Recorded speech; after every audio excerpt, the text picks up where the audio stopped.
Hanggang wala pa nga raw rekomendasyon mula sa legal team ng Senado, ay hindi pa muna pipirmahan ni Senate President Chis Escudero ang mga ipinabot na sabina sa kanya ni Senadora Amy Marcos.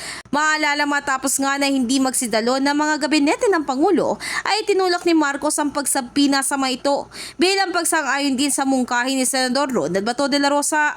Ayon kay de la Rosa, hindi magandang tignan ang naging pangyayari dahil tila hindi na gusto magpasailalim na mga naturang opisyales sa pag-check sa kanila ng kanilang co-equal branch. Bagamat dumami na nga ang sabina na ipinasa ni Marcos para pirmahan ni Escudero, ay ginit niyang hindi dapat ito madaliin.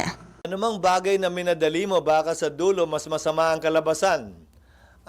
Gawin nila ng tama ang kanilang trabaho na ayon sa kompletong pag-aaral at research. Yun ang mas importante sa akin. Tiniyak naman ni Escudero na gagampanan niya na mabuti ang kanyang trabaho bilang tigapangulo ng Senado.